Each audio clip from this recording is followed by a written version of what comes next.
Salut tout le monde, très heureux d'être de retour aujourd'hui pour parler de hockey. On va faire nos prédictions de la LNH. Puis, je suis très heureux de retrouver une de mes anciennes collègues à la presse canadienne, une jeune journaliste qui est très en vue en ce moment. Elle est à RDS, à 91.9. Elle a aussi son podcast vidéo sur YouTube avec Maxime Vanout, un autre jeune journaliste. Fait que, salut Daphné Malbeuf, Dame Daphné, là, comment ça va?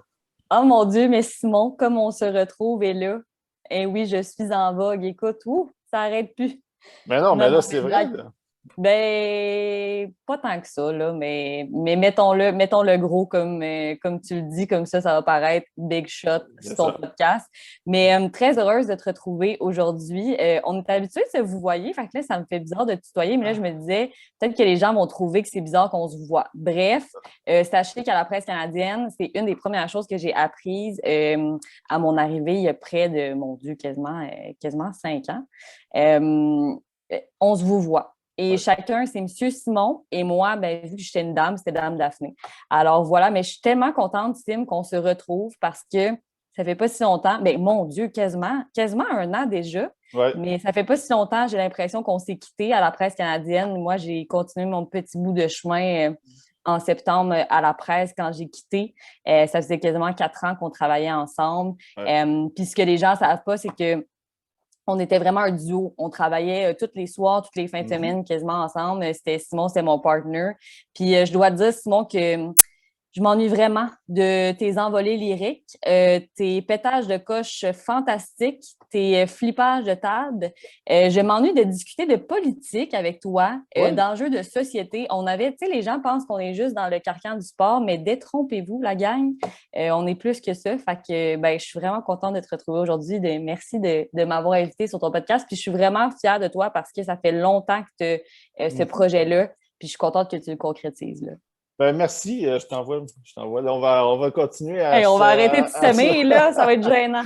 Ouais. Ben, moi, ça se peut pendant l'enregistrement que je te vous vois de toute manière. Fait qu'il n'y en aura pas de Parfait. problème. Ça se peut qu'il y ait des comment allez-vous, puis des dames Daphné à tour de bras. Fait que c'est pas grave. Les gens, ils feront avec. Euh, Parfait.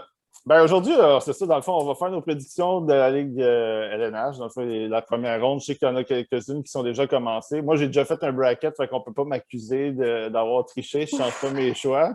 Mais si tu es prêt à commencer, on va commencer tout de suite en ordre alphabétique, pas de favoritisme. Donc, ça va Excellent. être la section centrale qui va commencer. Puis, on va commencer avec la série. Les Hurricanes de la Caroline, les premiers contre les Predators de Nashville, les quatrièmes.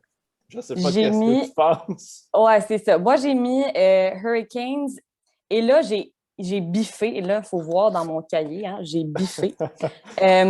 Parce que j'ai bien pensé, puis il faut savoir que je l'ai fait moi aussi vraiment avant les premiers matchs, donc je n'ai pas triché. Mais j'avais mis Hurricanes en 5, puis je vais les mettre en 6 parce que les Predators ont connu une excellente fin de saison. 20 victoires à leurs 28 derniers matchs, c'est pas rien. Et les Hurricanes ont encaissé 3 défaites en 19 matchs, dans leurs 19 derniers matchs, et 2 de ces 3 défaites-là étaient contre les Predators. Bon, il faut savoir, il faut relativiser que les joueurs importants avaient été laissés de côté, mais quand même, c'est des équipes qui ont été habituées de s'affronter au cours de la saison. C'est des équipes qui se connaissent très bien et qui ont été capables de s'ajuster au cours de la saison. C'est ça qui va être différent aussi cette année dans les séries, j'ai l'impression. Fait qu'il faut surveiller aussi les match-ups qui ont eu lieu durant la saison régulière entre les équipes qui vont s'affronter en série parce que pour moi, je ne sais pas pour toi, Mhm. Sim, Ouais, ouais. mais ça ne sera pas bien différent, là.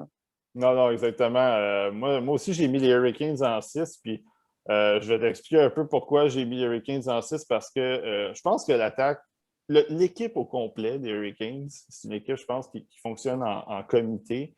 Ouais, Moi, Sébastien Aho, j'en ai parlé un peu sur Twitter hier. Je pense que c'est un gars qui devrait être dans les considérations pour le trophée Hart, sans nécessairement dire c'est ça. McDavid, je pense que c'est déjà dans la poche, mais je pense ouais. qu'un gars comme Aho pourrait avoir des discussions là-dessus.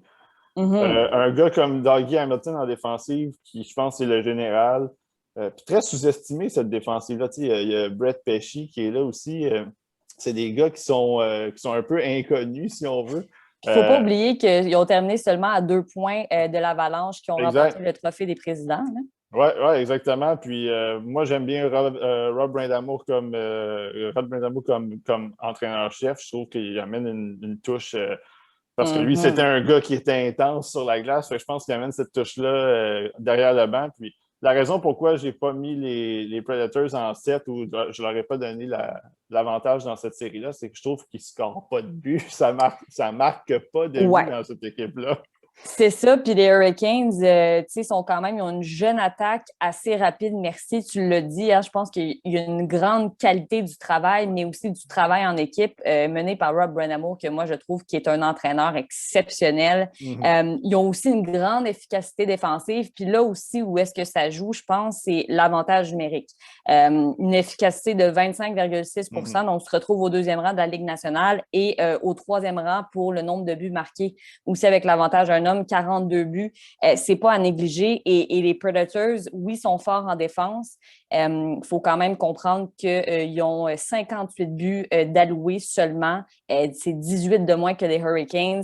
Mais cependant, puis ils ont quand même marqué que 10 buts de moins que les Hurricanes aussi. Mais je pense que au final, le talent offensif des Canes, avec Sébastien Aho aussi qui s'est réveillé là, en fait de saison, Mhm. qui a inscrit 24 de ses 57 points dans les 19 derniers matchs. Je pense que ça aussi, ça va venir jouer, là, puis ça va faire mal peut-être aux Predators, qui ont quand même des joueurs d'expérience. Et ça, en série, ça ne ment Ouais. pas. Mais je pense que c'est des joueurs aussi qui sont peut-être un peu plus vieillissants. Puis je donne quand même l'avantage aux 15 qui ont le couteau entre les dents.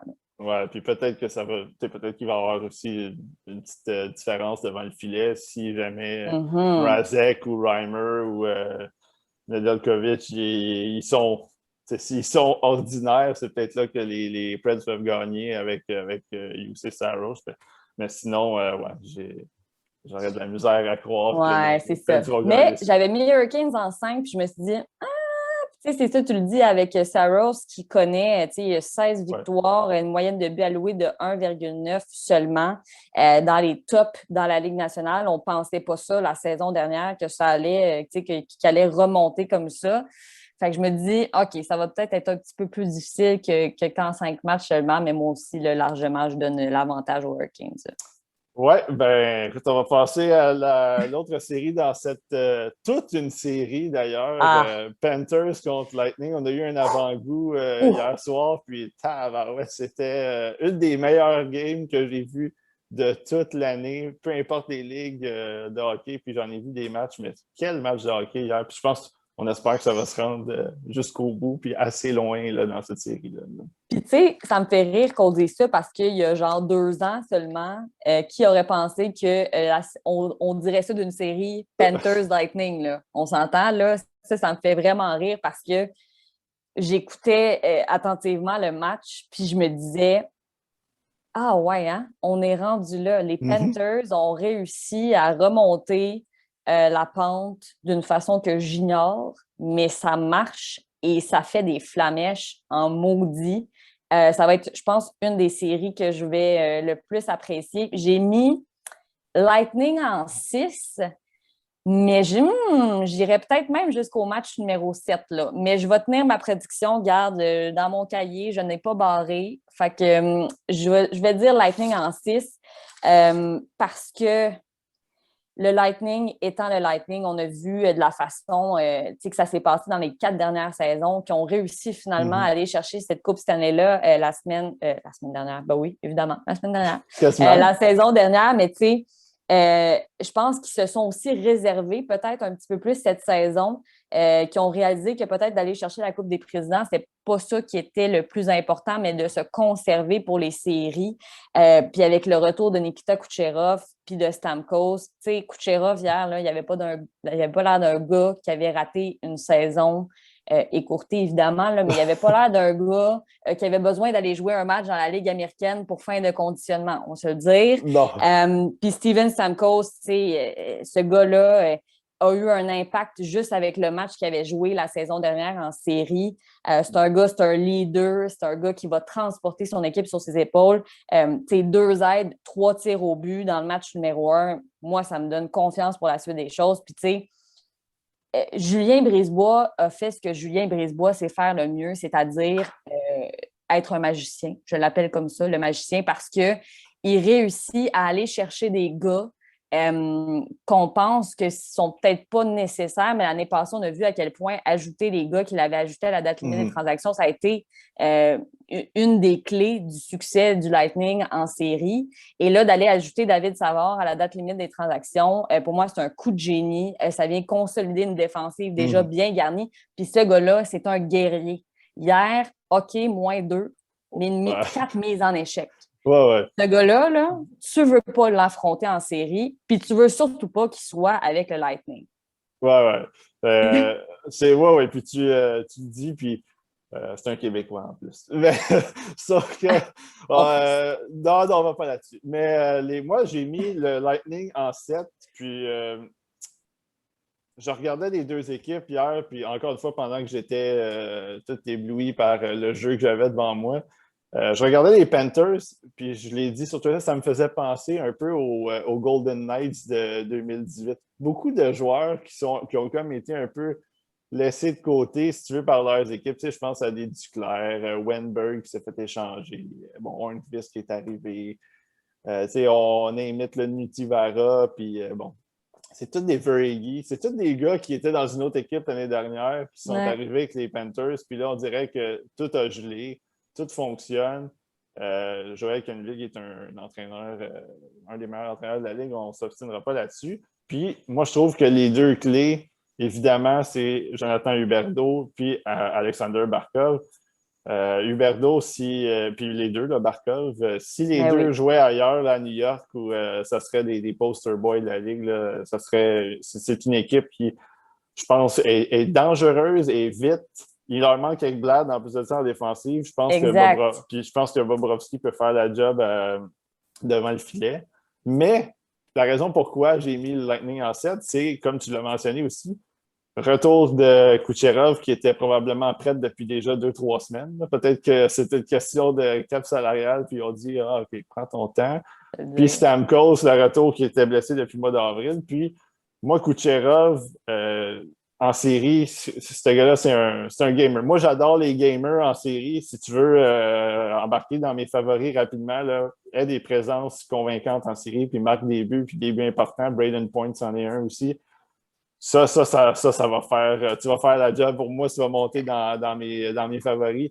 Puis on l'a vu hier. Je pense que Vasilevski, c'est un gars A1 devant le filet, il n'y a pas de problème avec lui. Puis l'expérience du Lightning, c'est juste ça. C'est difficile de dire je vais gager contre le Lightning parce que c'est une équipe qui est tellement bien équilibrée puis qui sait comment gagner maintenant le gros trophée.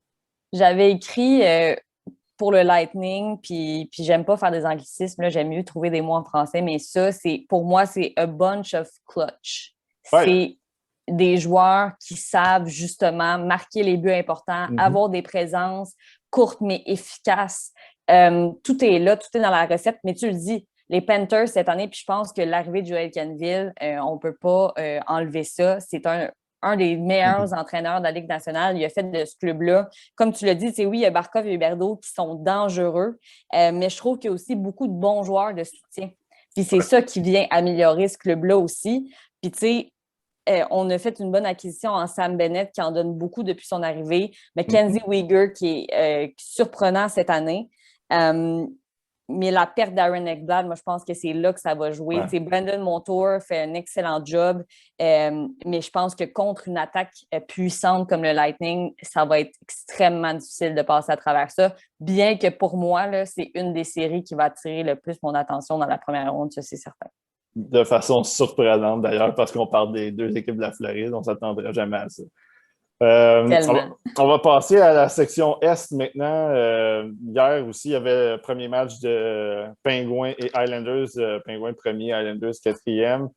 Ça a été un match... je pense que ces deux équipes-là, ils se connaissent. Ils ont joué contre en série il y a 2 ans. Puis tu vois à quel point que ça brasse un peu. Là. Il y a eu beaucoup de mises en échec. Je pense que c'est une série qui va peut-être rivaliser avec Panthers et Lightning, puis peut-être Golden Knights, Wild, qu'on va parler plus tard. Côté physique, robustesse, je pense qu'on va être rendu là dans cette série-là. Là. Oui, il n'y a pas d'amour entre les deux équipes. Ça se sent. Puis ce que j'aime dans la division Est, Sim, c'est que Pour moi, en début de saison, ça allait être la division où est-ce que la compétition allait être le plus relevée. Et ça se voit parce que entre les Pingouins qui ont terminé premier et les Islanders quatrième, il n'y a que 6 points d'écart. Fait que pour moi, ça va être une série qui va être âprement disputée. J'ai mis Pingouins en 7 parce que j'ai beaucoup de misère à gager contre les Pingouins. Je pense qu'au fil des ans, ils nous l'ont prouvé. C'est fou. Crosby, je ne sais pas ce qu'ils mettent dans l'eau à Pittsburgh, mais ça a l'air de la fontaine de jouvence parce que Crosby, Malkin, le temps qui est le noyau depuis 12 ans maintenant. Ouais. Depuis 12 ans, c'est écœurant. Ça n'a pas de bon sens. Ces gars-là n'ont l'air de ne pas vouloir vieillir. Et Malkin, qui a été blessé cette année, mais que là, est de retour en force, j'ai de la misère. Cependant, j'aime beaucoup les Highlanders et je dois faire un gros shout-out parce que moi, la combinaison de ce qu'on a mis en place, Barry Trotz, qui est excellent depuis, pour moi, c'est un excellent fit depuis son arrivée. Il s'est ajusté, il a récolté les fruits de sa décision qui a été difficile de partir des Capelons. Le gars, il aurait pu décider de rester là, mais non, pour lui, il avait fait ce qu'il avait à faire puis il était prêt pour un autre défi. Puis ça, je trouve ça écœurant. Ça donne des résultats qui sont fascinants avec des joueurs qui sont peut-être pas des super vedettes nécessairement de la Ligue nationale. Ils ont une unité défensive qui est super sous-estimée. On a amené des gars comme Ryan Pollock puis Adam Pelech à faire des choses qu'on croyait pas, qu'on soupçonnait pas être capable de faire. C'est une équipe qui trouve des solutions puis qui se réajuste. Puis je pense que ça a été payant dans cette saison-là où est-ce que c'était important de faire ça et ça a payé. Puis on est allé chercher aussi du gros renfort. Puis ça, j'ai aimé le travail qui a été fait par Lou Lamoriello. On a perdu le capitaine Andersley, mais on n'est pas resté assis sur nos lauriers. On est allé chercher Kyle Palmieri, Travis Zajac, des gars qui sont capables de marquer. Travis Zajac, qui est un gars qui travaille extrêmement bien dans les deux sens de la patinoire. Ouais. Pour moi, c'est pas gagné d'avance pour les Pingouins. Mais on regarde l'affiche entre les deux équipes, c'est 6 victoires, 2 défaites pour les Pingouins. Puis il y a aussi Jake Gensel, des gars de soutien aussi qui sont capables de compléter les trios qui sont bien menés déjà là, par Crosby puis Malkin. Fait que ça va être difficile pour les Islanders, mais je mets quand même en 7. Puis j'ai quand même hâte de voir cette rivalité-là prendre de l'expansion. Oui, c'est ça. J'ai mis les Pingouins en 7 aussi. Puis, ça rejoint un peu ce que tu disais au début avec notamment Crosby, puis Malkin, puis Le Temps. Puis... J'ai pas l'impression... J'ai de la misère à gager contre ces gars-là, comme tu disais, parce que Crosby, en série, c'est un gars, puis Malkin aussi. Puis bon, c'est des gars qui sont déjà solides en saison, puis qui arrivent en série, puis semblent toujours en donner un petit peu plus. L'année passée, je pense que c'est un accident de parcours. Là. Je pense que ça ne leur tentait pas de jouer contre le Canadien. Ça ne leur tentait pas peut-être d'être dans cet environnement protégé-là. Bon, moi, je passe l'éponge là-dessus. Ils ont quand même perdu 10 de leurs 11 derniers matchs en série, là, dont 4, justement, un balayage contre les Islanders en 2019. Mais je ne sais pas, moi, j'aime cette équipe-là. La seule chose qui me dérange, c'est devant le filet. Tristan Jarry, puis peu importe qui va être là, que ce soit Casey DeSmith ou Maxime Lagacé ou peu importe, je trouve que c'est un petit point d'interrogation de ce côté-là. Mais du côté des Highlanders, c'est pas mieux parce que là, avec Varlamov qui est blessé, s'il n'est pas de retour, Sorokin, moi, écoute, je l'ai regardé quelques fois cette année et je trouve que c'est un bon gardien, mais quand tu arrives en série, c'est une autre game. Là. Puis, c'est ça. J'ai peur qu'à un moment donné, le fait que les Islanders marquent un peu moins de buts, même s'ils sont très intenses, très physiques, j'ai peur que là, à un moment donné, la crème va revenir par-dessus le petit lait. Puis j'ai dit en 7 justement parce que je m'attends à des matchs serrés comme on a vu hier, puis des matchs qui vont peut-être se jouer quelques prolongations, puis vraiment des matchs d'un but. Là, je ne serais pas surpris de voir ça. Puis c'est ça, je ne peux pas gager contre Crosby. C'est mon joueur favori, je ne pourrais jamais gager contre lui. Ça va me coûter de l'argent tout le temps, mais c'est de même. Il va nous mettre à la rue, le bon Crosby, si on fait ça. Puis là, on ne s'embarquera pas là-dedans parce que c'est un énorme débat, mais est-ce que du côté des Pingouins, à quel point on doit se mordre les doigts d'avoir laissé partir Marc-André Fleury? imagine si Fleury était resté, ce que cette équipe-là, ce que ce club-là serait capable de faire encore aujourd'hui. Ouais. Moi, je pense qu'il y aurait une autre Coupe Stanley à leur fiche, là. Possiblement. Puis considérant que Murray n'est plus là non plus. Ben Donc, oui, fait que tu perds exact. Fleury et tu perds Murray un peu plus tard. Fait que c'est sûr que ils ne pourront pas revenir en arrière, mais Hein? ils ont quand même une bonne équipe. Puis je pense que Absolument. malheureusement, c'est ça. Peut-être qu'ils ont perdu une coupe dans le processus là-dedans, mais c'est peut-être qu'il disait que Jarry était prêt. On verra s'il répond à l'appel. Peut-être qu'il va faire comme Murray, justement, il y a quelques années, puis peut-être qu'ils vont réussir à gagner. On va passer aux Capitals Bruins, une autre série qui s'annonce excitante. Je pense que, tu en parlais, là, justement, les 4 équipes sont vraiment regroupées. N'importe qui aurait pu être 1, 2, 3, 4 dans cette section-là. Puis ça aussi, ça a été un bon match samedi quand ça a ouvert les séries. Encore un bon match, première prolongation aussi. Je trouve qu'on est parti du bon pied là, dans ces séries-là. Puis cette confrontation-là, c'en est une très bonne aussi. Là. Ouais, on va avoir droit à du jeu relevé. Hein? Je pense Ouais. Puis je pense que la façon dont la saison s'est disputée, c'est une saison écourtée, c'est des do or die, c'est des matchs à 4 points parce que tu joues dans les mêmes divisions. Mm-hmm. Et certainement qu'il n'y a pas d'amour, mais il n'y a pas d'amour du tout entre les clubs des divisions qui se sont affrontés toute l'année. Moi, je l'ai vu avec le Rocket, on l'a vu avec le Canadien aussi, mais j'ai eu la chance de le voir en live au Centre Bell. C'est plusieurs choses qu'on ne montre pas nécessairement à la caméra. Hey, le trash talking, je vais le dire en anglais, la bisbille qui se passe devant les bancs, les gars qui s'envoient paître sans cesse de banc en banc. Ça, c'est des choses qu'on ne voit pas à la télévision, mais je vous jure, mettons Rocket Marlies, là, ça se pourrait que ça se termine dans un bain de sang aujourd'hui.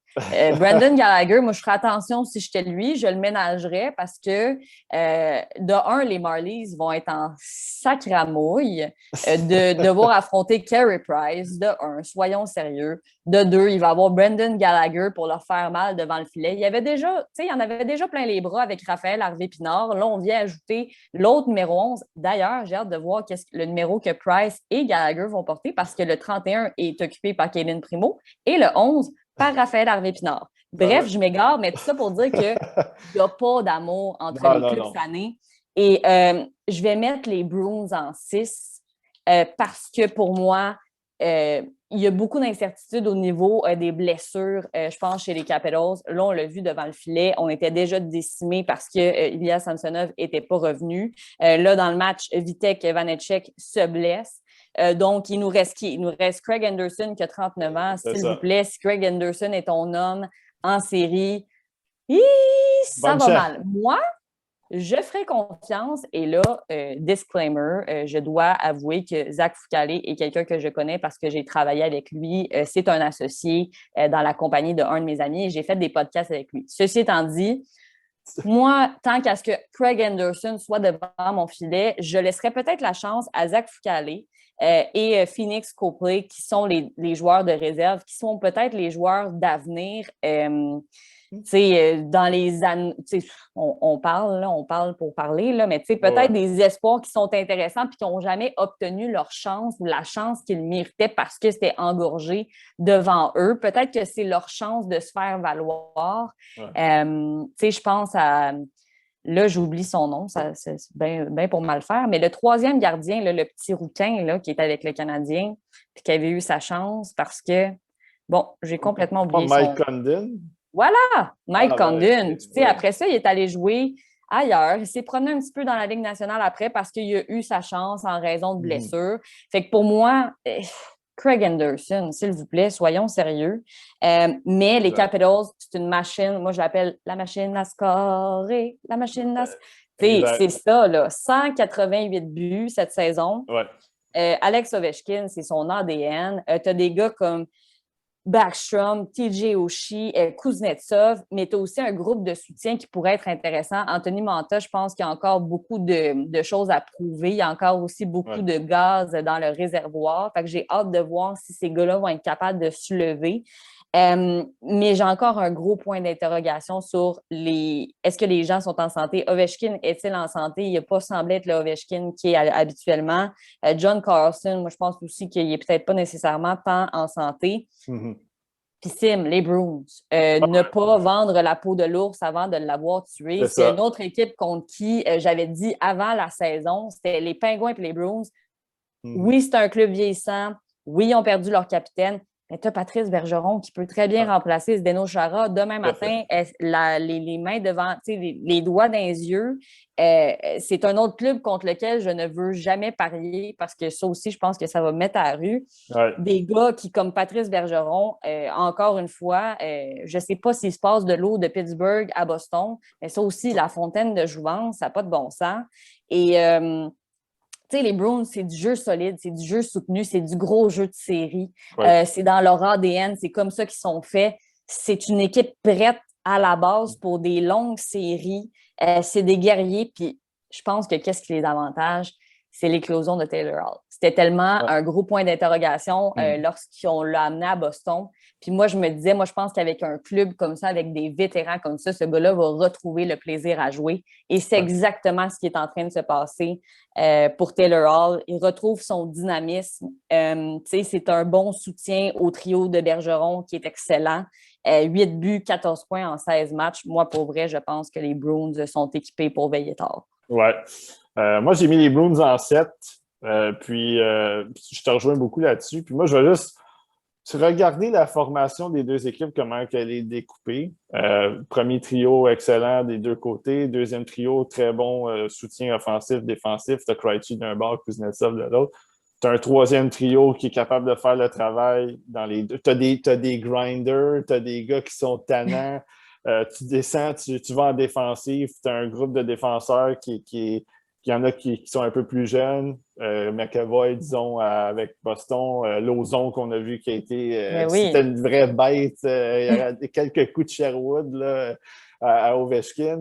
De l'autre côté, c'est tout aussi solide. Tu as Carlson, tu as Schultz à l'attaque, tu as Orlov qui est capable d'aider dans les deux côtés. C'est deux équipes qui se ressemblent beaucoup. Puis, c'est deux équipes qui ont un peu le style des séries. Capable de jouer à l'attaque, capable de jouer en défensive, capable de brasser. Mais pour moi, le tipping point, là, si je peux utiliser l'anglais, c'est Tuukka Rask. Je sais que, puis je reviens souvent sur les gardiens parce que les gardiens, c'est important en série. C'est souvent ça on dit tu vas aussi loin que ton gardien t'amène. Je pense que c'est ça. Je pense que Rask, même s'il se fait un peu critiquer à Boston, parce que des fois, il connaît des matchs un peu so-so quand ça compte. Moi, je ne gagerais jamais contre Rask, même si...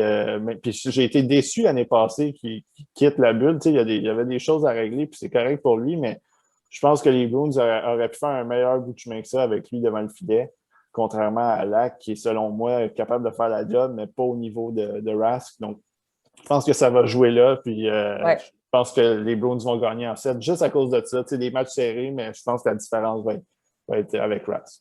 C'est exactement le point aussi que j'avais mis. Puis, tu sais, Yaroslav Halak est un excellent gardien de soutien. Fait que si on a besoin de l'employer, moi, je pense que c'est ça. Tu es vraiment plus équipé pour veiller tard devant le filet. En plus de ça, gros avantage dans ce cas-là du côté des Bruins.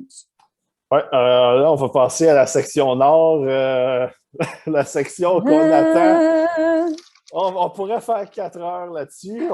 Moi, je vais essayer de ne pas trop m'éterniser parce que sinon, j'en aurais pour longtemps. Première série, Maple Leafs Canadiens, une série qu'on attendait depuis... en fait, que nous, on l'attendait parce qu'on ne l'avait jamais vu, mais 1979, la dernière fois que les deux équipes se sont affrontées. Comment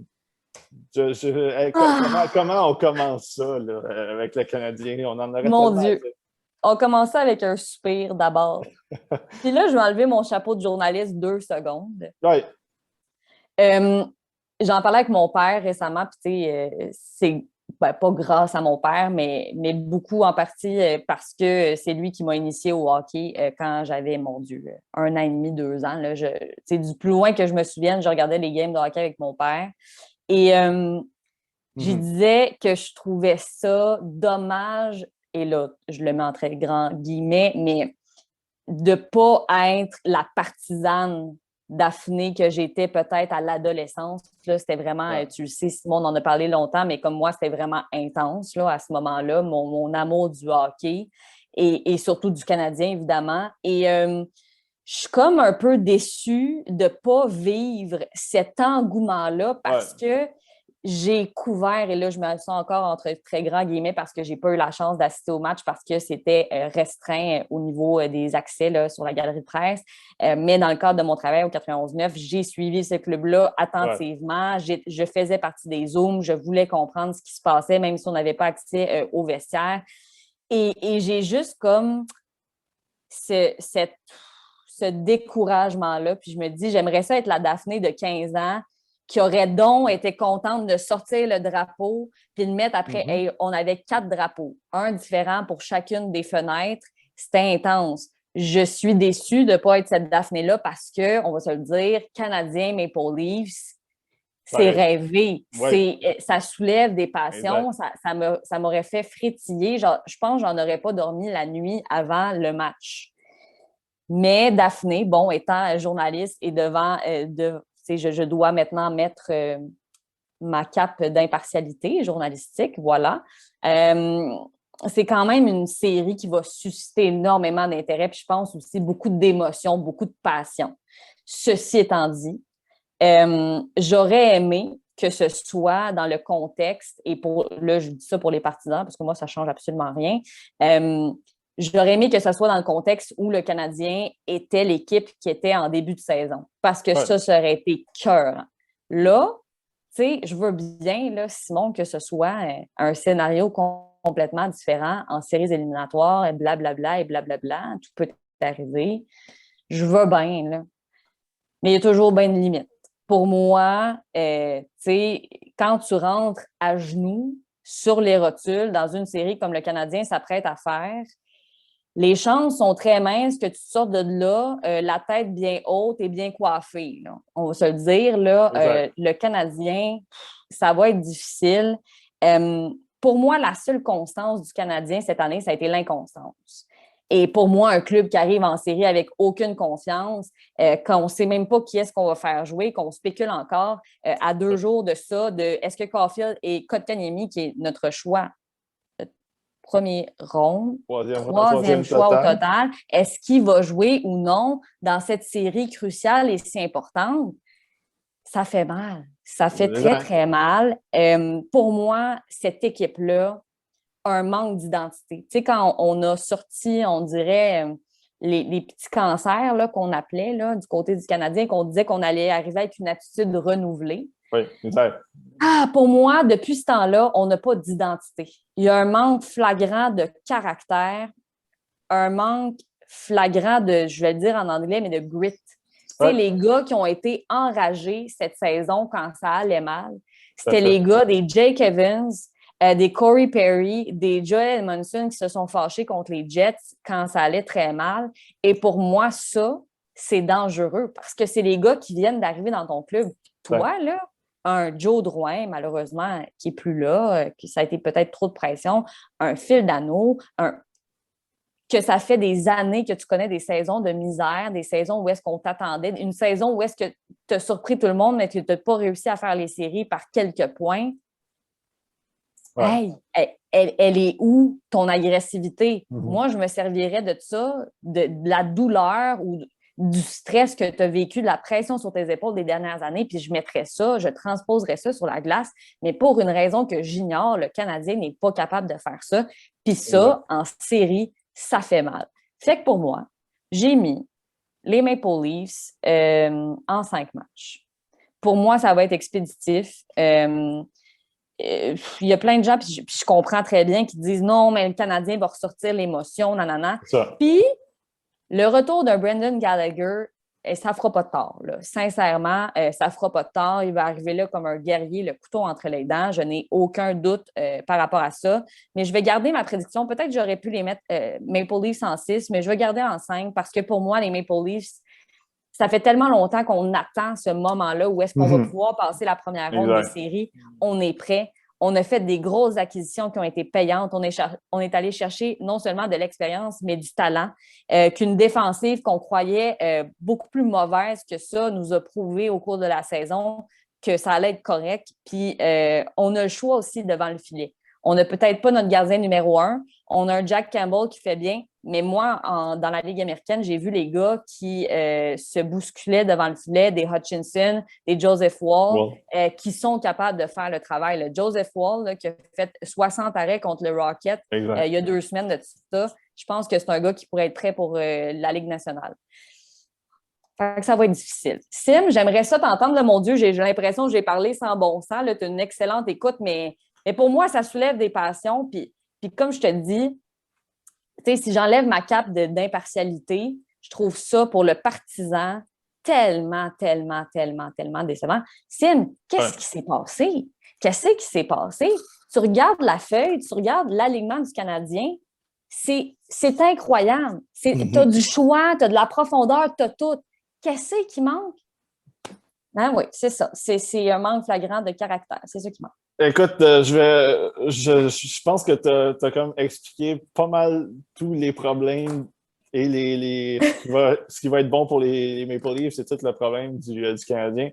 Je vais juste rajouter certaines affaires, puis tu en as glissé quelques mots aussi. Moi, j'ai les Maple Leafs en 5, puis je vais t'expliquer pourquoi. Puis moi aussi, là, j'étais un fan du Canadien depuis longtemps. J'ai vu la Coupe de 93, même si j'étais pas si vieux que ça. On a suivi ça un peu. Puis le Canadien, cette année, là, si tu enlèves les 10 premiers matchs de l'année, c'est un club qui est épouvantable. C'est un club qui est dégueulasse. Pas parce qu'ils ont de mauvais joueurs, là. C'est ça, comme tu dis, si tu regardes la feuille, c'est une belle équipe, mais il y a toujours quelque chose qui ne fonctionne pas avec cette équipe-là. Quand ce n'est pas l'attaque, c'est la def. Quand ce n'est pas la def, c'est les gardiens. Quand ce n'est pas les gardiens, il n'y a pas d'attitude. Quand il n'y a pas d'attitude, il n'y a pas d'intensité. Il y a toujours quelque chose. Quand ce n'est pas un bon 60 minutes, c'est quoi? C'est un bon 40. L'arbre est dans ses feuilles, Maridon, Marité. C'est dégueulasse, exactement. C'est une équipe qui est. Puis Max Vanut, qu'on salue, il faisait son show après les matchs du Canadien. Combien de fois je suis arrivé à son émission, puis je suis allé quelques fois, là, je parlais à toutes les émissions, mais à toutes les fois, je disais, équipe soft, c'est du cotonnel. Pourquoi? Parce que, premièrement, il n'y a pas de grit. Ils plaquent, mais ils plaquent parce qu'ils sont toujours en train de courir après la rondelle. Tu peux pas en série arriver et dire, je vais jouer un 20 minutes, puis je vais aller me sauver avec la victoire. Ça ne fonctionne pas comme ça. Puis les Maple Leafs, tu l'as dit, c'est une équipe que le monde, ils peuvent bien rire d'eux parce qu'ils ont perdu les 4 dernières années, ils ont perdu en première ronde. Il ne faut pas oublier là-dedans qu'il y avait premièrement la première ronde contre les Capitals. La première fois, c'était. Ils étaient jeunes, là, les Maple Leafs. C'était tout un combat contre les Capitals. C'était pas évident. Ensuite de ça, tu pognes 2 fois contre les Bruins. Tu t'en vas au 7e match à la limite, puis tu as un Anderson qui est un peu so-so. Puis l'année passée, contre les Blue Jackets, l'attaque n'a pas levé. Ils se font blanchir à la match numéro 5, le dernier match. Fait que cette année, moi, je pense qu'ils vont avoir le couteau entre les dents. Je pense que. Puis moi, c'est quoi? J'aime mieux Campbell devant le filet. Tu parlais de Anderson, puis les gardiens, puis tout ça. Ouais. Moi, Campbell, même s'il n'a pas beaucoup d'expérience, je trouve que c'est un gars qui a fait le travail cette année. Il y a eu une belle séquence. Il a commencé l'année avec 11 ou 12 victoires consécutives. C'était le record. Je pense pas qu'il va s'effondrer tout à coup comme ça. J'aimerais donner une chance aux Canadiens, mais la chance du Canadien, je vais la donner uniquement si Price est le Price qu'on connaît. Si Price est juste correct, sans nécessairement allouer 4-5 buts, là, si tu donnes 3 buts, c'est terminé. Le Canadien ne gagnera pas ça. Je leur donne un match, peut-être le match, c'est le 3 ou le 4, là, le match à la maison qui va peut-être l'élimination, sauver l'élimination, mettons le 4e match. Mais moi, les Maple Leafs, je ne suis même pas inquiet pour vrai. Puis je serais prêt à prendre des paris là-dessus sans nécessairement me ruiner, là, mais je serais prêt à prendre des paris là-dessus. Les Maple Leafs vont gagner ça. Que ce soit en 4, en 5, en 6, en 7, ils vont gagner ça.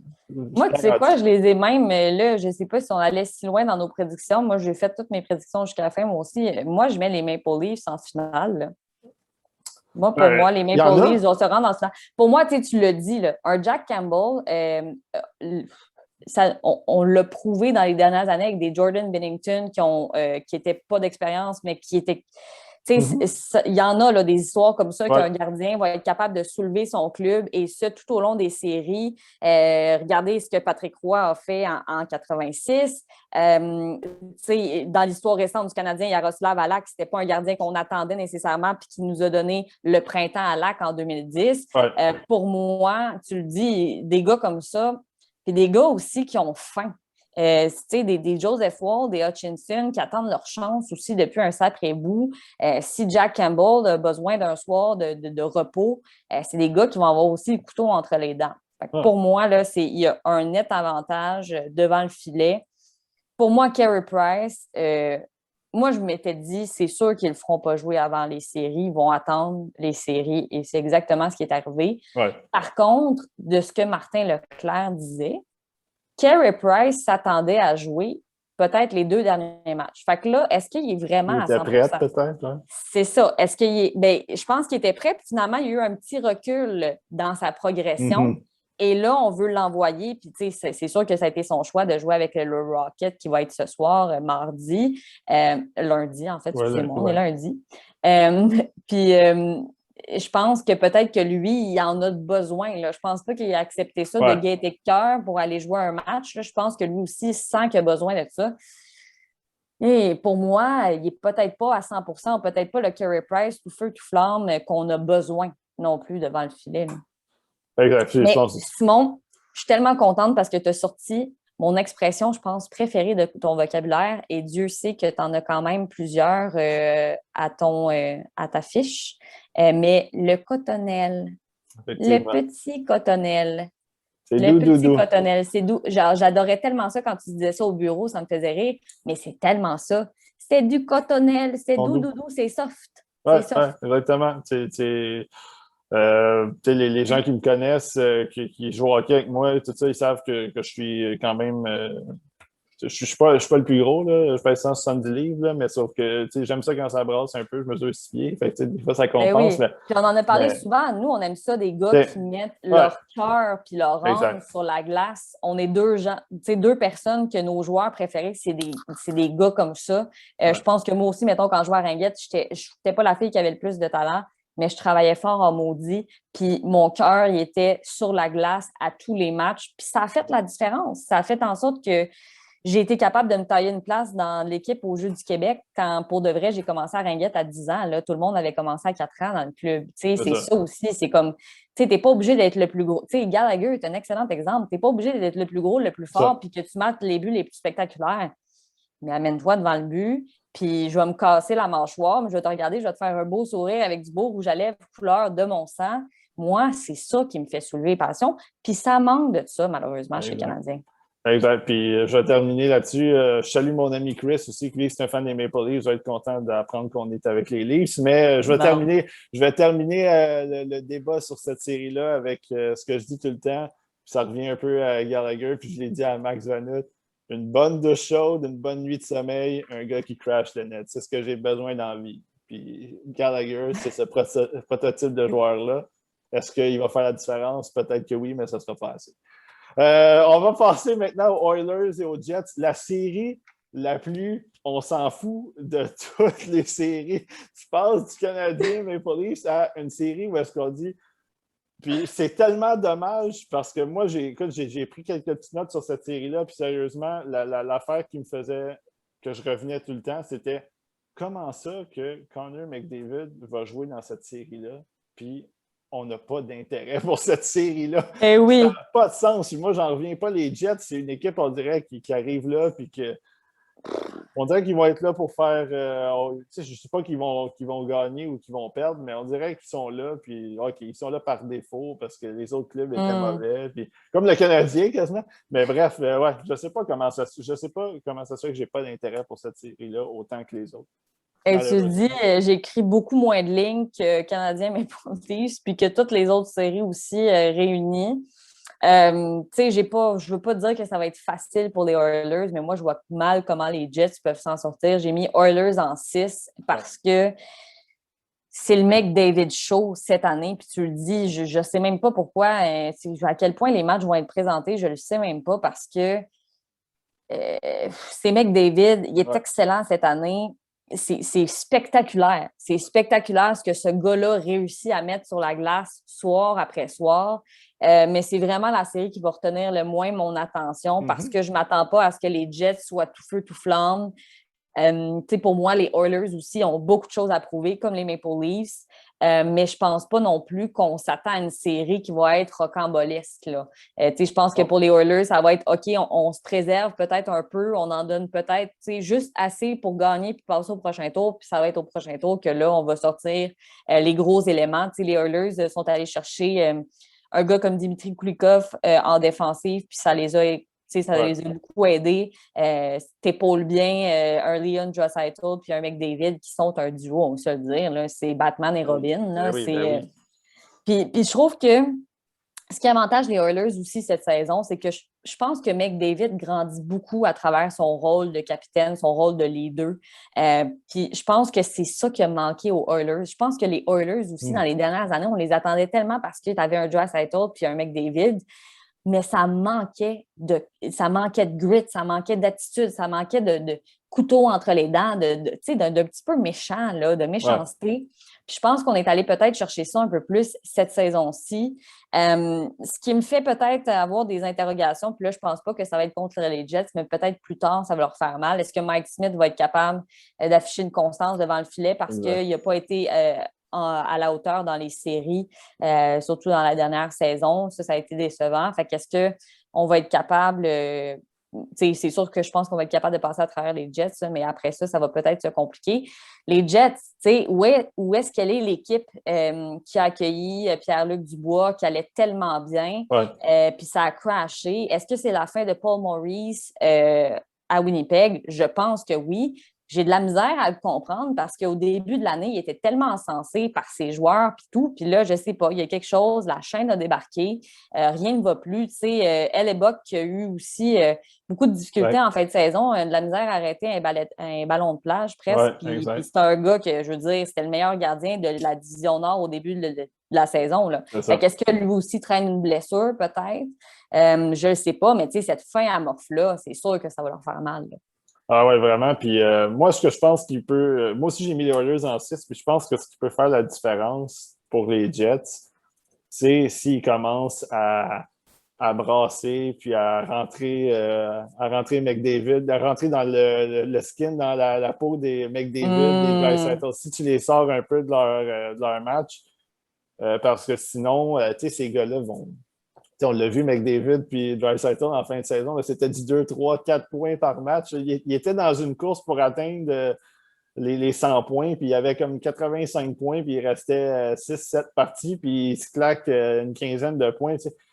C'est dur de les contenir, ces gars-là, puis c'est correct que c'est deux des meilleurs joueurs de la Ligue, tu sais, dans le top 3, dans le top 5 de la Ligue. Fait que McDavid, probablement le meilleur. Draisaitl, on peut peut-être l'insérer 2, 3, 4 dans ce coin-là, mais c'est deux gars qui vont transporter l'attaque de toute manière, peu importe ce qui arrive. Est-ce que les Jets vont être capables de les sortir de leur game?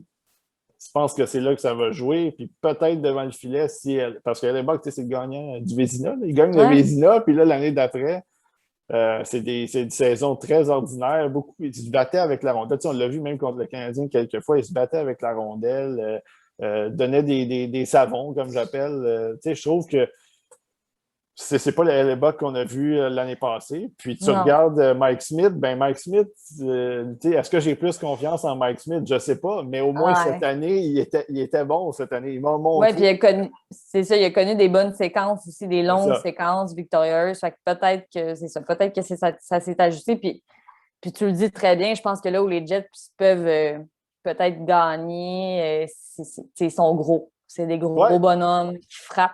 Puis tu le dis, un McDavid qui est sorti de son petit cadre, là, contre le Canadien, je ne sais pas, on a été capable de le contenir à merveille parce que des gros défenseurs comme Shea Weber puis Ben Sherratt, qui justement ont peut-être un peu plus l'ADN du type des Jets, un peu plus physique. Puis McDavid était, tu sais, il avait beau, justement, tu le voyais là, que ça lui faisait quelque chose, puis que là, il était comme, non, ça va pas se passer de même, puis il n'était pas capable de revenir. Fait que peut-être que ça, c'est la clé pour les Jets. Ce sera difficile. C'est ça. Ces gars-là, faut pas que tu leur donnes du respect. T'sais, ils imposent le respect, mais il ne faut pas que tu leur donnes. C'est les doubles échecs, c'est les petits coups de bâton. C'est quand j'ai le temps de finir ma mise en échec, je la termine. Mais toi, tu ferais ça, hein? Si tu étais devant McDavid, mettons, tu serais même. Pas de respect. Aucun respect. Ben ouais, moi, écoute, encore une fois, je ne vais pas parler de ma non-carrière de joueur de hockey, là, mais moi, à une époque, là, on me disait que j'étais un Sean Avery. Moi, j'insultais tout le monde, je faisais des petits coups sournois de temps en temps. Puis, quand ça brassait, j'étais quand même là aussi. Je n'allais pas me cacher. Mais bref, je ne parle pas de moi, mais sauf que, bref, c'est ça. Je serais dans ce genre-là. Puis, je pense que c'est ça. Je pense que c'est une façon de gagner pour eux. Puis, est-ce qu'ils vont le faire? Ben, on verra. Le Canadien devrait te donner un contrat d'une journée. Tu sais, là, rien que pour que tu ailles brasser de la main, tu serais juste sur le banc, puis juste pour déranger les gars, genre, ce serait écœurant. Tu pourrais te mettre à la place où est-ce que j'étais là, juste à côté quand je couvrais le Rocket sur le banc, juste à côté du goaler substitut. Là. Ce serait écœurant. C'est une belle place pour parler aux gars. Moi, faudrait pour les plus vieux, il faudrait que je fasse un Bobby Clark sur Karlamov, un bon coup de bâton dans la cheville. Mais bon, en tout cas, bref. On s'égare. On va terminer avec la section Ouest. Il reste 2 séries, puis pas 2 petites séries non plus. C'est des bonnes séries qu'on attend. Avalanche et Blues pour commencer. Écoute, encore une fois, les Blues 4e, mais ne sont jamais à prendre pour battus là, parce que c'est une équipe qui, avec des bons joueurs, on parle de Perron, un autre Québécois, O'Reilly, Shen, Tarasenko. C'est une équipe qui peut faire du dommage. Puis ils ont gagné la Coupe, c'est pas pour rien, là, il y a 2 ans. C'est ça, à ne pas négliger. Moi, cependant, mon Dieu, la section Ouest va retenir mon attention aussi parce que je pense que, comme peut-être l'année passée du côté de la section Est, ben, cette année du côté de la section Ouest, peut-être que pour moi, la finale de la Coupe va se jouer là. Dans la finale là, de l'Ouest, là. Moi, j'ai mis Avalanche, Golden Knights, puis j'ai hâte à ce hockey-là parce que ça va être du bon hockey. Comme tu le dis, les Blues ne sont pas à négliger, à négliger, mais je pense qu'on est loin peut-être de ce que l'Avalanche peut accomplir. On sait qu'ils peuvent être dangereux en série, évidemment.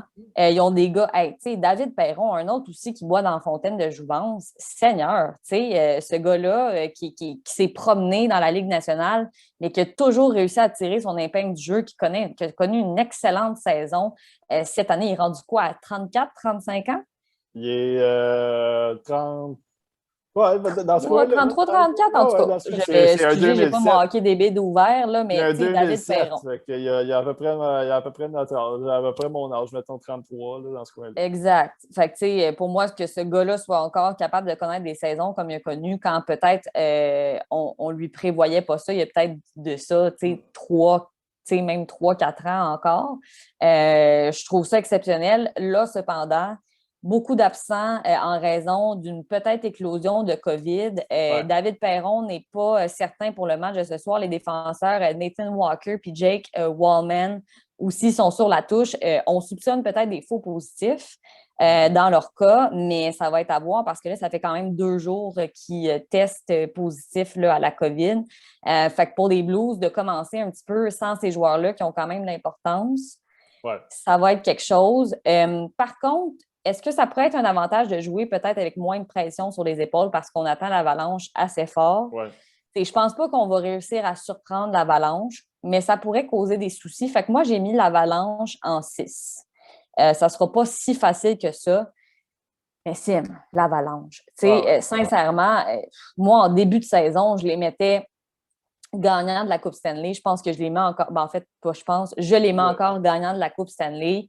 Par contre, Nathan MacKinnon n'a pas été en santé tout au long de la saison et ça a fait mal à mon poule en tabarnouche. Merci, Nathan.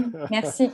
Mais l'Avalanche, j'ai gagné la Coupe des présidents avec le plus de buts marqués, 197 buts marqués. Puis aussi, au troisième rang de la Ligue nationale pour les buts alloués, seulement 133 buts alloués. Fait qu'ils ont une solide défensive. C'est un groupe qui est extrêmement complet. Philippe Grubauer, qui n'est pas le gardien le plus flamboyant habituellement, connaît une saison de tous les possibles. Il est deuxième au chapitre des victoires cette saison, une moyenne de buts de 1,95. Il y a 7 blanchissages. Ouais. C'est sûr qu'avec une bonne équipe devant toi, ça aide, mais ça, je pense que c'est l'équipe la plus complète. Sur papier, là, pour moi, l'Avalanche, c'est l'équipe la plus complète. Des unités spéciales qui fonctionnent des deux côtés, autant d'avantages qu'en désavantages. C'est 35 victoires en temps réglementaire. Ouais. C'est une équipe qui est puissante, qui regorge de talent. Pour moi, l'Avalanche, c'est le gagnant de la Coupe Stanley. Moi, je le mets gagnant cette année. Je les voyais aussi très loin la saison dernière, puis ça n'a pas eu l'effet peut-être escompté, mais là, je pense qu'on justement, on a encore des choses à se prouver du côté de l'Avalanche, puis on va arriver le couteau entre les dents. Oui, exact. Moi aussi, j'ai mis l'Avalanche en 6 pour cette série-là, mais même l'Avalanche jusqu'au bout aussi. Je voyais l'Avalanche Lightning en finale de la Coupe Stanley au mois de janvier quand on a fait les prédictions. Puis moi, j'aime bien évaluer les équipes. Je dis tout le temps que tu as besoin de... Tu veux vraiment voir l'essence de ton équipe, tu prends 10 joueurs. Les 6 premiers attaquants, les 3 premiers défenseurs, puis le premier gardien. Puis ça, pour moi, ça devrait être ton noyau, ça devrait être tes gars qui vont transporter cette équipe-là. Puis quand je regarde l'Avalanche, avec les McKinnon, Rantanen... Makar en défensive, puis selon moi, il gagnait du trophée Norris, selon moi. Tu as Girard, tu as Taves aussi en défensive. Puis à l'attaque, c'est ça, tu as Landeskog, tu as Kadri, tu as des gars de même qui sont tannants, qui sont capables de jouer une game de série.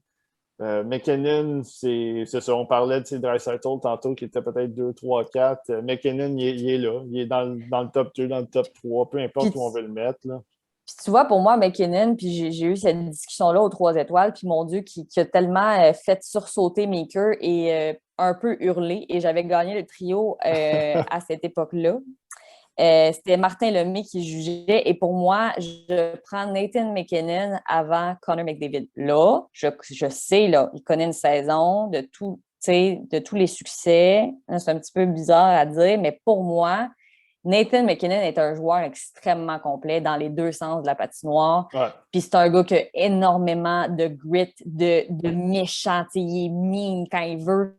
Il va aller donner les grosses mises en échec. C'est un gars qui est physique aussi, beaucoup plus que McDavid. Fait que pour moi, là, dans mon cœur, là, McKinnon passe avant McDavid. Alors, c'est dommage parce qu'il n'a pas été nécessairement en santé cette saison. Il y a eu la COVID, l'éclosion de COVID aussi avec l'Avalanche. En tout cas, il y a eu un paquet d'affaires, mais je pense que McKinnon aurait eu une bien meilleure saison que qu'est-ce qu'il y a eu cette année si ça n'avait pas été de ça. Puis si on l'a reposé, là, on disait qu'il était blessé. Mon œil. Ouais, c'est ça. Pour les 5 derniers matchs. Fait que je pense c'est ça, là, on a l'intention de faire un bon bout de chemin. Puis pour moi, Nathan McKinnon, j'aimerais ça le voir soulever la Coupe Stanley parce que je pense que c'est un joueur qui le mérite. Ouais, c'est ça. C'est un peu... on parlait d'Ovechkin il y a quelques années. C'était un peu son tour. Ben, McKinnon, puis McKinnon a été repêché avant McDavid. Fait que peut-être que ça serait dans la logique des choses que McKinnon lève la coupe en premier. Moi, le seul point que je vais amener pour les Blues, c'est que c'est une équipe qu'il y a quand même une quinzaine de joueurs qui étaient là quand ils ont gagné la Coupe Stanley il y a 2 ans. Fait que c'est un groupe qui sait gagner, qui sait quoi faire quand ça compte. Puis là-dedans, ils ont ajouté Torrey Krug qui était de l'autre bord, qui était avec les Blues quand ils ont gagné. Puis là, il est rendu avec les Blues. Fait que c'est quasiment un autre gars que tu peux ajouter.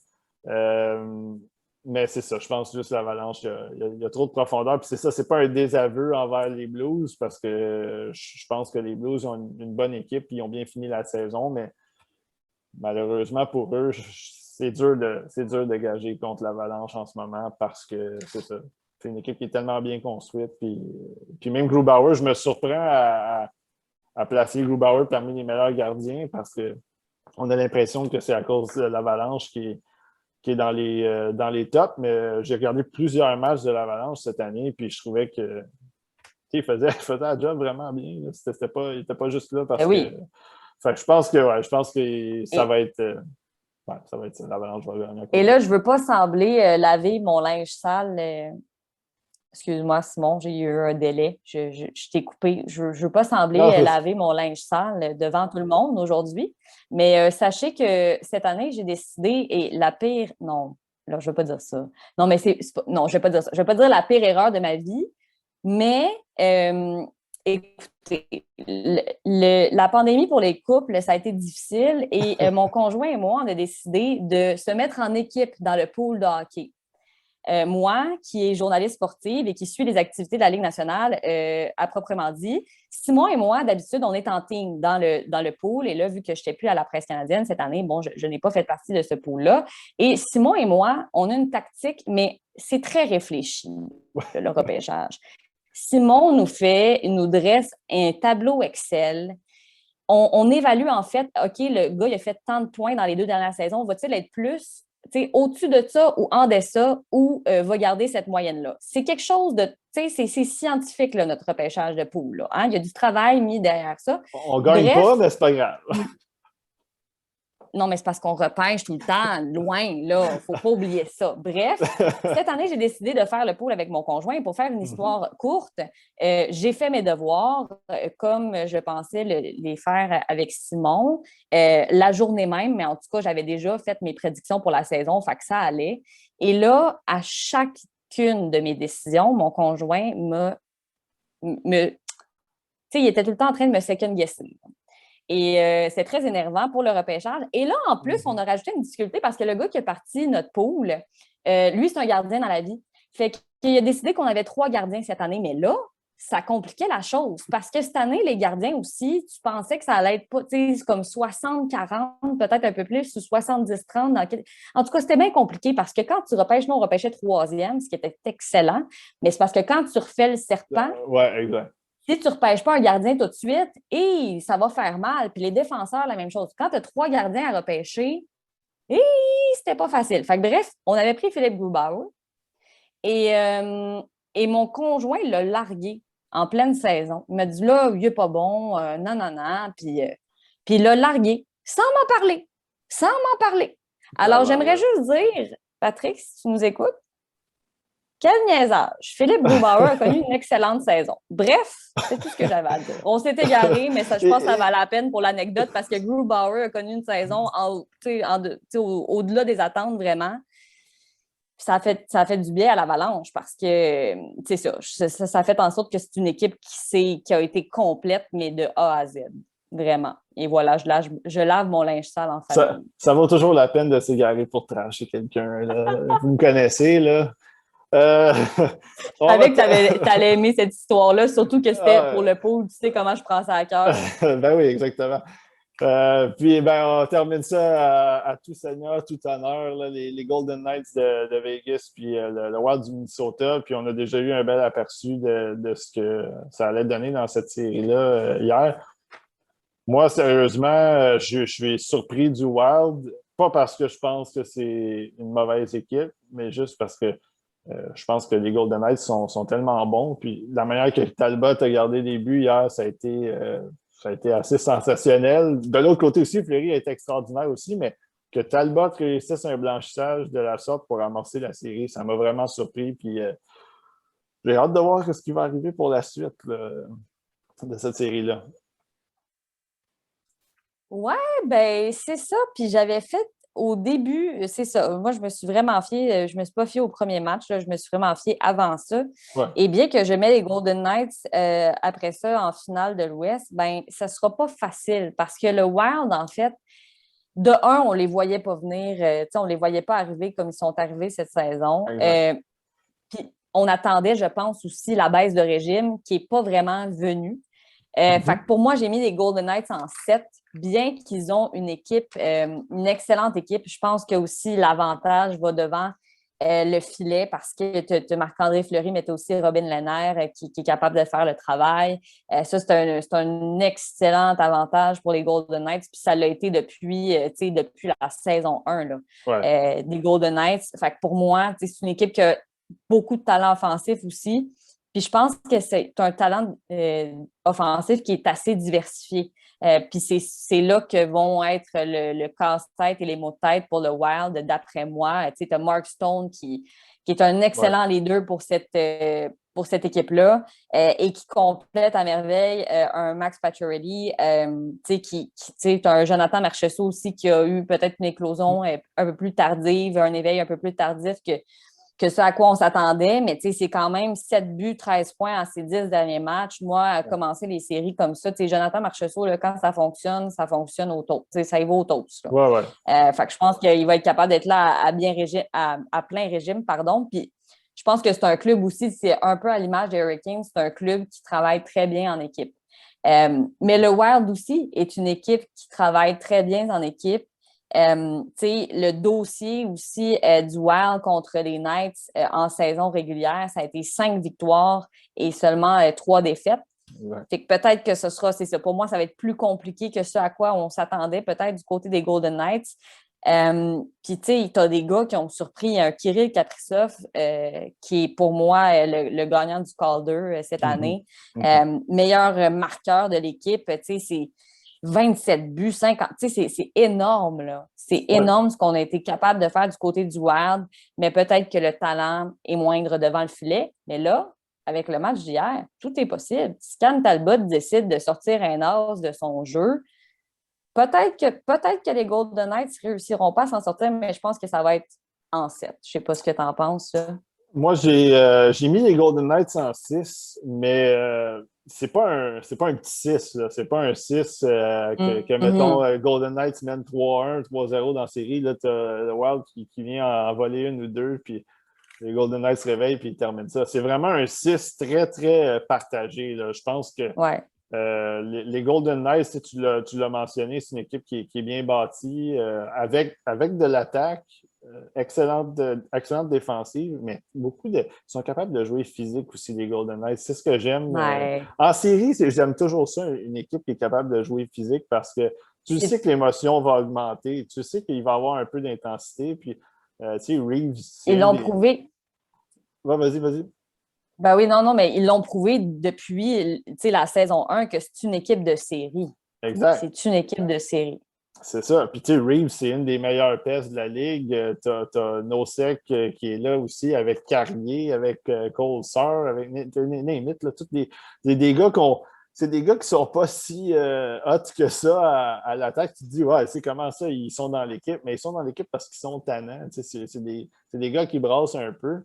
Puis le Wild, moi, le Wild, j'aime bien l'équipe. Je trouve que c'est une équipe qu'on n'attendait pas beaucoup, comme tu l'as dit au début de la saison. Mais Kaprizov, pour moi, ça a été un candidat au Hart aussi. Tu sais, quand tu prends la définition, moi, j'aime bien prendre la définition telle qu'elle est, le joueur le plus utile à son équipe. Moi, je pense que Kaprizov, il est là. Mais au-delà de ça, je trouve que c'est des joueurs qui sont... c'est des joueurs qui sont tannants. Il y a des Foligno là-dedans, Nick Bonino qui est un vétéran d'expérience. Il y a quelque chose dans cette équipe-là qui me fait une petite vibe, un peu comme on parlait aussi des Hurricanes. C'est un travail de comité. Puis la défensive, je trouve qu'ils sont surprenants en défensive aussi. Broding en défensive, je trouve qu'il est excellent. Dumba, il y a aussi cette capacité d'être physique, d'aller de l'attaque. Spurgeon aussi, qui est un beau petit dynamo offensif avec un bon patin. Je sais pas, je trouve qu'il y a quelque chose dans cette équipe-là que je me dis, je suis surpris d'avoir négligé cette équipe-là. Mais en même temps, je me dis, tu regardes, tu dis, c'est pas si fou que ça de les voir là en ce moment. Puis c'est fou parce que quand on pense de ce qu'on disait du Canadien sur papier, regarde cette équipe-là, c'est là où tu la vois, la différence. Puis des fois aussi, tu sais, c'est bien beau sur papier, mais la chimie des gars, puis je pense que c'est ça que le Wild est allé chercher, c'est tous des gars qui ont du grit, des gars qui ont peut-être été sous-estimés, mais qu'ensemble, ça fonctionne. Puis, tu sais, moi, c'est genre, puis tu le sais, là, Simon, moi, dans la vie, je suis journaliste sportive pour les histoires, tu sais, derrière les performances, puis c'est genre de belles histoires que j'aimerais peut-être voir. Tu sais, j'adore les Golden Knights, mais s'ils battaient les Golden Knights, je serais contente. Puis Puis bien que je sois impartiale, je serais contente parce que c'est comme un peu les Blues d'il y a 2 ans, d'être capable de, OK, on était au fond de la cave en milieu de saison, puis on a été capable de remonter. Puis c'est le genre de série, on l'a dit tantôt, nous, on veut voir des gars qui mettent leur cœur puis leur âme sur la glace, puis c'est ce genre d'équipe-là. Le Wild, vraiment, c'est Cam Talbot qui sort une performance comme hier, c'est du jeu inspiré. Puis moi, dans les séries, c'est ça qui m'accroche. Je veux voir ça. Fait que je pense que ça va être une série extrêmement intéressante à regarder. Moi, je pense que où est-ce que peut-être les Golden Knights aussi pourraient se tirer dans le pied. Puis là, j'ai bien hâte de voir ce que Peter DeBoer va faire, mais la gestion des gardiens. Ouais. Peter DeBoer, là, moi, je pense qu'on pourrait se tirer dans le pied comme ça. Marc-André Fleury a connu un excellent match hier. Il ne va pas mettre Robin Lehner devant le but demain, là. Mais, connaissant Peter DeBoer, moi, je pense que ça va être Robin Lehner devant le but demain. Puis là, t'es Marc-André Fleury, t'es comme, OK, là, l'année passée, ça a passé. Je t'ai prouvé ce que j'avais à te prouver. Je te l'ai prouvé cette saison. Alors, refais-moi pas ça. Non. Alors, refais-moi pas ça parce que là, j'aurais pas la même attitude. Fait que ça pourrait jouer dans le camp des Golden Knights. Moi, Fleury, je pense qu'il mérite le Vézina cette année. Puis, si tu parles de Robin Lehner, ben, si DeBoer, il met Robin, c'est parce qu'il va peut-être en avoir pris. Il va peut-être être sa Robin aussi parce que ça n'a pas de sens. Tu peux pas... Moi, le Lehner, j'y toucherais. Puis, j'enlève rien au gars. Belle histoire. Il y a eu il y a eu ses combats mentaux, puis tout ça, puis c'est correct, mais à un moment donné, au hockey, tu regardes les performances d'un gars comme Fleury, tu dis là, lâchez-moi la valse là, des deux bords. Là. Ben oui, s'il vous Fleury. plaît, soyons sérieux. Ce gars-là, puis je lisais sur lui parce que je me disais, il faut que j'arrive à comprendre c'est qui ce gars-là derrière, comment ça qu'il connaît autant de succès, même quand on l'a mis à la porte des Pingouins, qui est arrivé avec les Golden Knights, qui a porté ce club-là sur ses épaules jusqu'en finale de la Coupe Stanley.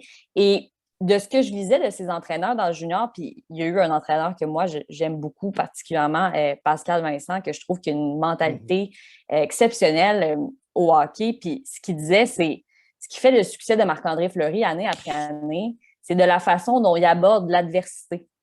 Et c'est exactement ça.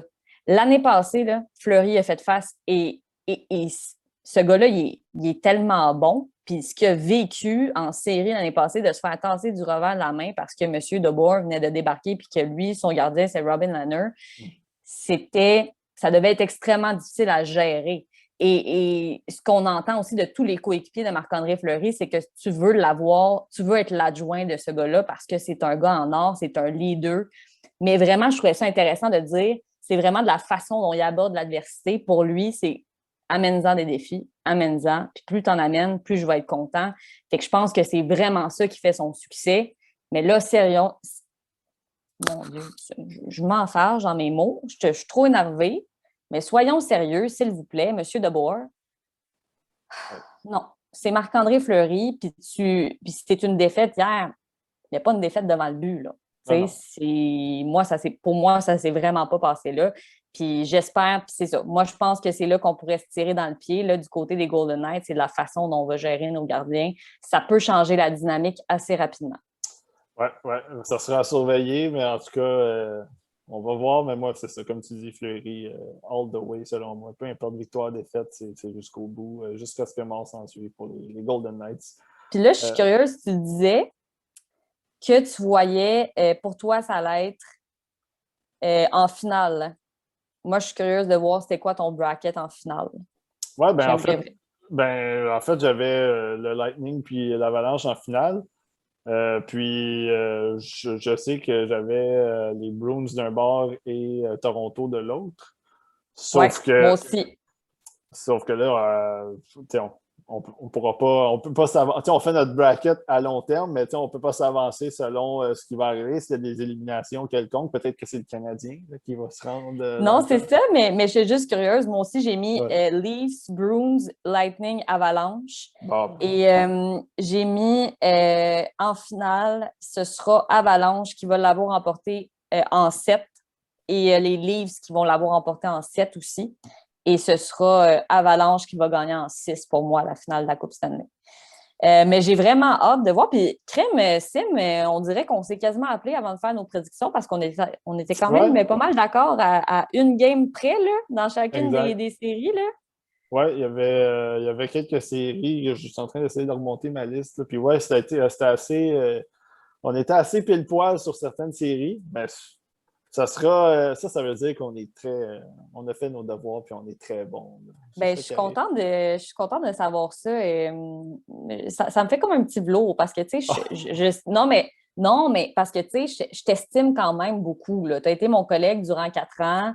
Tu sais, les gens pensent que tu es un baveux, mais moi, je te connais en étant un gentleman, un gars qui est capable, en fait, qui adore discuter avec les gens, qui amène des arguments au bâton. Puis en tout cas, je veux dire, tu as toujours été un excellent collègue pour moi. J'ai jamais senti que j'étais une fille et que j'avais pas ma place. Au contraire, on pensait souvent de la même façon parce que je pense que justement, on aime les mêmes choses dans le sport. On aime de l'intensité. On aime les gars qui amènent, c'est ça, là, leur cœur, leur âme sur la Mhm. glace. C'est ça me fait un petit boulot de voir que je suis peut-être pas tant dans le champ dans mes prédictions. Je suis quand même contente. Garde, on va le prendre. On va Ben, le prendre. écoute, tu peux pas. Je suis pas le plus solide dans les prédictions non plus. Fait qu'on peut pas prendre ça pour. Ben, regarde, après ça, c'est une science très inexacte, là. C'est comme les Exact. prédictions de début d'année, là. Tu sais, à chaque fois, je suis comme, là, ressortez-moi pas le tape de l'émission que j'ai faite le 4 janvier sur mes prédictions, là. Ça va être Mhm. correct, là. Tu sais, c'est une science très inexacte, là. On n'est pas non plus dans chacune des équipes pour savoir qu'est-ce qui se passe, puis etc., etc. On y va au meilleur de nos connaissances, mais je pense que ça a bien de l'allure. C'est une science inexacte comme le repêchage, comme Ah mettons oui. quand tu repêches Kotkaniemi devant Brady Ketchuk. OK, non, on s'en Oh, va pas là. On au s'en palais, au palais. D'ailleurs, va. tu es à publier ta liste, ta fameuse liste de repêchage. Ouais. Est-ce que tu as déjà reçu les cailloux? Est-ce que ça a déjà commencé à Non, rentrer les petits cailloux? c'est correct. Depuis, ça fait quelques fois que j'en publie depuis le Oui, début de oui. l'année. Puis c'est correct.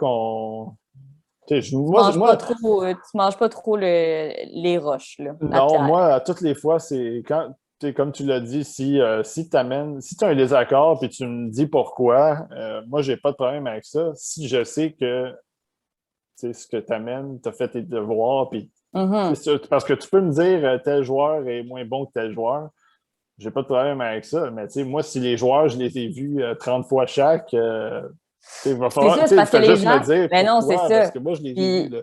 ben oui, c'est ça. Puis ce que les gens ne savent pas, c'est que Simon regarde des matchs en Europe. C'est un gars Ouais. qui est connecté, là. Les gens ne savent sûrement pas ça.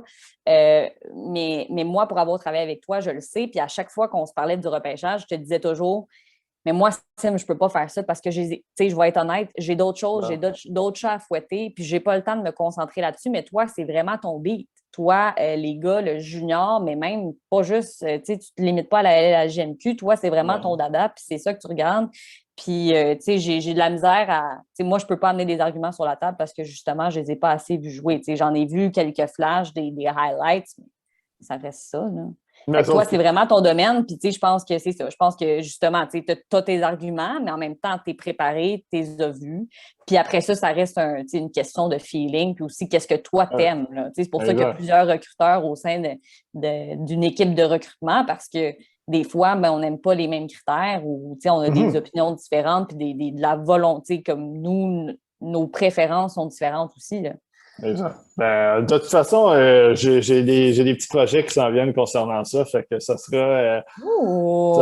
ouais, exactement. On est en train de travailler sur certains, je dis on parce que je suis avec d'autres personnes, mais moi aussi, de mon côté, sur la chaîne aussi, justement, je vais probablement présenter des vidéos mon top 32 de mes listes. Fait que ça aussi, ça va être à surveiller pour les prochaines semaines. Mais Puis en tout cas, à surveiller, moi, j'aimerais bien que tu sois un invité spécial. Je te lance l'invitation comme ça avant le repêchage de la LNH au podcast de la FEMAX. Donc, invitation officielle d'être un invité spécial pour nous dresser ta liste des 32 premiers ben, choix. écoute, si vous voulez m'entendre déblatérer là-dessus pendant 4 heures de temps, il n'y aura pas de problème. Alors, Avec ton ami Guillaume, là. Ça ouais, serait intéressant. exactement. Guillaume, d'ailleurs, qui était là aussi sur la chaîne il y a quelques jours même. Donc, ouais, ben écoute, je suis flatté, puis je renvoie les fleurs. Je vous renvoie les fleurs, Dame Daphné, pour votre travail et ce que vous avez fait avec moi dans les 4 ans qu'on a travaillé ensemble. Je pense que c'était toujours intéressant. Oui. Puis c'est ça, moi, je vous, tu sais, on ne parlera pas de la situation de la PC, mais je voyais souvent votre potentiel, puis je savais que vous aviez des aspirations, puis tant mieux de vous voir là, éclore dans ce domaine-là. Là. C'est excellent, puis tant mieux parce que des femmes dans le domaine, il y en a quelques-unes, il pourrait en avoir plus. Puis, pas juste des femmes, ça peut être des personnes de couleur aussi. Je pense tu sais, on est rendu là, sérieusement. Surtout des connaissances de sport. Tu sais, moi, je le dis tout le temps, être expert, là, il n'y en a pas d'expert dans le sport. Je peux donner un cours de 1 mois intensif à ma blonde qui va devenir une experte de sport. Tu sais, c'est tes C'est opinions. le travail. Exact. Tu as tes opinions. Est-ce que tu peux les amener, tu peux les défendre? Est-ce qu'il y a moyen d'échanger, puis de. C'est ça, ta préparation, ton travail, puis c'est ça. Fait que tant mieux, puis sérieusement, toujours un plaisir de t'avoir, puis ben, il y a d'autres rondes, hein? On leur fera dans les On en prochaines rondes. fera. Ben oui, Ben, pour vrai, j'ai adoré ça. On en fera parce que je suis déjà prête pour mes autres prédictions. Puis j'ai hâte justement de voir est-ce que mes prédictions de mon bracket initial vont avoir changé. Puis ça va être intéressant à suivre. Là, on va avoir des super belles séries éliminatoires. Je pense que ouais. le fait qu'il y ait, c'est ça, déjà de la compétition interdivision, ça va élever le jeu d'un cran. Puis merci, Sim, pour les si beaux mots. Ça a été un plaisir de travailler avec toi. Je te le dis souvent, mais je m'ennuie de nos soirées ensemble. Puis, tu sais, je pense que tu l'as dit, là, moi, je suis arrivée à la presse canadienne. Il fallait que je couvre du curling, il fallait que je couvre du golf. Tu sais, à un moment donné, tu ne peux pas être expert dans tout non Non. plus. Puis, tu ne peux pas tout suivre. Tu sais, déjà, suivre une saison de la Ligue nationale au complet, ça demande beaucoup de temps, beaucoup de travail. À un moment donné, tu ne peux pas tout suivre, tout connaître. Puis, je pense que j'ai appris avec vous à la PC à moins me stresser par rapport à ça, puis dire, OK, c'est correct, toi, ton champ d'expertise, c'est plus le hockey, puis tu vas être capable de suivre d'autres choses. Puis des fois, je pense que je t'ai rendu très à l'aise, puis vous m'avez rendu très à l'aise de pouvoir poser des questions. Des fois, on faisait des traductions de golf, puis vous savez à quel point je déteste le golf. Salutations à tous les fans de golf. Mais pour de vrai, j'haïssais ça, faire des textes là-dessus. C'était pas mon dada. Puis des fois, c'était des termes compliqués. Puis des fois, traduire ça, c'est pas facile non plus. Puis vous étiez toujours là à m'aider. Fait un gros merci pour ça. Je pense que vous m'avez vraiment aidé à prendre confiance en moi, prendre confiance en mes moyens, puis juste de dire, hey, c'est pas tout le monde qui est expert, puis c'est pas grave. Puis tu as juste à t'informer, puis à faire le travail, puis tu vas arriver prête. Puis j'ai couvert un championnat mondial de gymnastique que j'avais, tu sais, j'adore la gymnastique, mais j'avais jamais couvert ça. J'étais allée m'informer, j'étais allée m'instruire. On avait une grosse bible à la presse canadienne.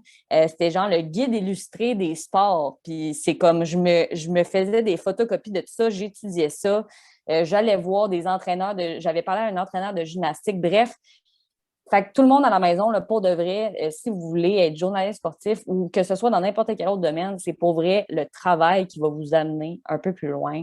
Puis je suis vraiment contente de voir que ton travail en ce moment avec ta chaîne YouTube, ben, ça fonctionne. Puis ton travail aussi que tu fais à l'extérieur pour le plaisir de faire ton ranking, ça pourrait peut-être déboucher sur quelque chose. Fait qu'en tout cas, là, c'est assez d'amour, là, les gens vont être tannés. Mais Ouais, merci, merci beaucoup de l'invitation. Puis c'était vraiment un sincère plaisir, réel plaisir de te retrouver, Sim, aujourd'hui. ben écoute, merci à toi, puis on le refera, c'est sûr et certain. Puis ben oui, s'il y en a d'autres, il y en aura d'autres, on a toujours du plaisir ensemble, fait que tant mieux. Ben. Fait que je te dis salut, merci d'être venu, puis je salue les millions là, qui sont en train de regarder la vidéo en ce moment. Là. On Salut, vous salue! salut là.